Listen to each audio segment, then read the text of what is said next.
up, y'all? It's Torrance and I'm back with another film session. This week, clearly I'm not in my own space. I'm in Park City, Utah. While I'm out here, I bought my good old trusty Holga. I'm gonna try to do some architectural work, maybe a little bit of nature work, you know, hopefully it turns out. But if you don't know what a film session is, it's the first time to the channel, check out my last episode where I fully explain what a film session is and you kind of get a taste for what you're gonna be getting in this video. So if you like the channel, subscribe and support the channel. I'll be putting out things every week, so you'll be the first to know if you're on that subscribe list. All right, so let's just get to it. I hope you guys enjoy this week's film session. Peace.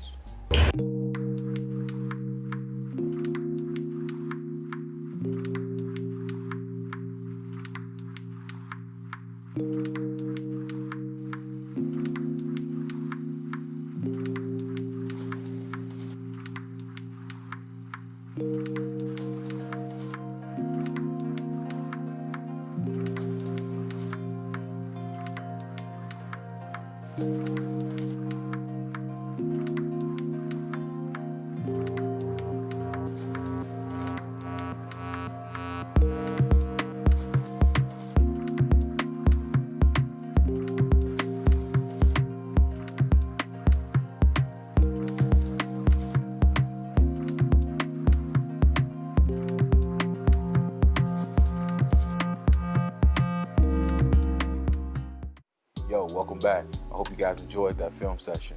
On that shoot, I used my trusty Mamiya RB67 Pro SD, the 90mm lens, the 180mm lens. Also, I used the Portrait 400 film. I used one shot of the Polaroid Pillapart film, and obviously my light medium. I have to use light medium. I mean, I'm not that solid where I can just look at it saying, oh yeah, these are the measurements. Nah, dog.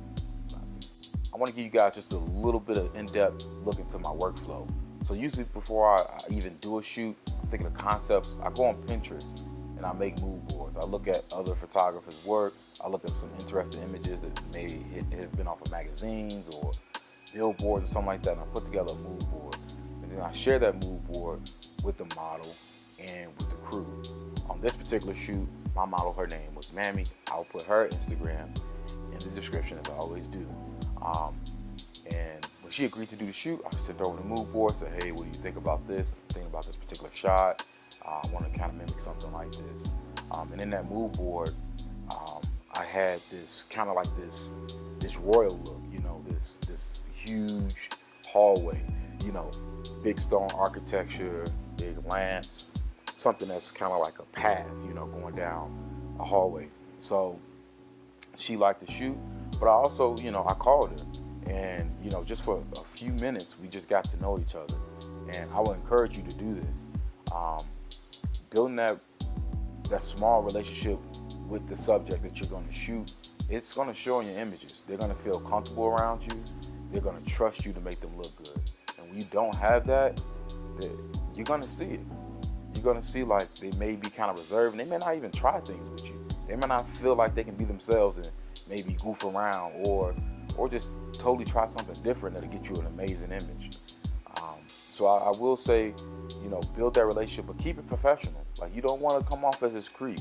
Like, don't, if you in this game to try to get somebody's number or try to, you know, talk to them past doing work, stop, man. You're making it bad for all of us. So keep it professional, get to know them, make the work better. That should be your goal. So I talked about the location just a little bit, but I'll give you guys just a little bit more in depth about the location. The location was Union Station in Washington, D.C. And I found a small little pocket where it wasn't crowded at the time. It was maybe 9:30, 10 o'clock in the morning. The sun was still somewhat low. But during that time, I felt like, you know, we had this little section to ourselves. And we did for the most part. The location had all the fixings that I wanted. The arches, the big lamps, the stone structures. It felt like something that was like, I guess royal, larger than life. And one thing I like with my images is I like my images to not have people in the background. You know, I see that a lot in magazines and on billboards. I mean, sometimes you do have people in the background, depending on like if it's a city shot. But for this, I wanted it almost like this secluded area. So for the most part, I got that. Obviously, I was shooting with natural light. And whenever I shoot with natural light, I always just tell myself to be curious. What I mean is, I'm finding different pockets of light, but also I like to move my subject around to get different types of light feelings, like side lighting, straight on frontal lighting. Sometimes the overhead light, if that's something that you want. It would have been nice if I had a reflector to kind of bounce some of that light and fill some of those shadows, because I wanted to get that flash look, and I got it. Surprisingly, without the reflector, I got it. But I still kind of wanted just a little bit more of a ratio between the background and the actual subject. But I'll say with natural light, just be curious. All right, so now we're to the section that I'd rather not talk about, but I'm gonna share it with y'all because I just want this to be a real experience for everybody. It's the headaches, the things that I felt like could have been better about the shoot. One major thing that I felt like could have been better about the shoot was that I should have been there earlier. I think we should have shot a little bit earlier. The sun was moving really quickly from that 9:30 hour to the 11 hour. The sun's getting really, really high in the sky. Also, with the time changing and getting later, lazy people wake up. Lazy people are out at, I'm not gonna say lazy people. No, normal people are out, at 10 o'clock, 11 o'clock. That's when people start to make their daily routines on the weekend. And so I started getting crowds of people, people who were just standing there watching, which I didn't mind. I did mind the people that just walked like right behind the subject and decided to stop because they were lost, looking around.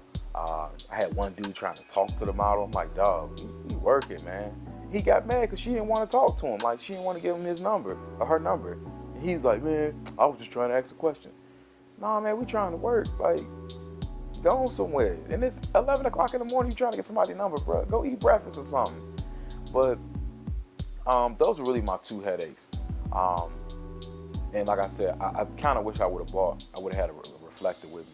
I think that would have made a difference in some of the shots. But overall, my favorite shot, this is my favorite point to get to. Overall, my favorite shot of the day. I swear I'm not a creature of habit like this, but it goes to the Polaroid shot again. This is not always going to be the case. I have other shoots that I've done where the Polaroid shot is okay, it's good. But for this particular shot, the Polaroid shot worked. I tried a different pose. I kind of had a little audience. It was like this photo class.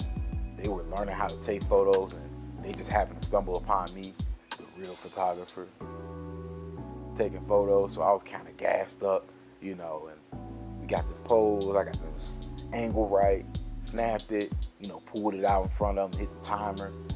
I'm looking all like Superman photographer to these cats. But no, I really just liked it, and it really gave me that look I was going for, that somewhat like I used flash look.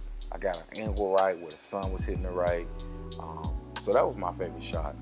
And that's all I got for y'all today on this film session. I appreciate y'all. Like I said, like, subscribe, share it. This is a community. And as always, man, pick you up a film camera and shoot. I'll catch y'all next week. Peace.